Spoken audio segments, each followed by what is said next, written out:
Sementara itu, saudara, penyembelihan sapi kurban juga dilaksanakan di Masjid Al-Markas Al-Islami Makassar. Sebanyak 30 ekor sapi dan 13 ekor kambing disembelih, termasuk sapi milik Wakil Presiden Yusuf Kala.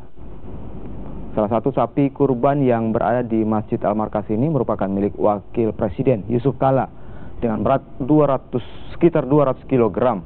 Penyembelihan 43 ekor hewan kurban di Masjid Al-Markas ini akan berlangsung hingga 13 Zulhijjah 1439 Hijriah atau hari Sabtu esok mendatang.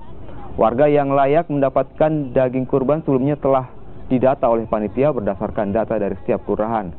Setiap satu kepala keluarga mendapatkan 1 kg daging kurban.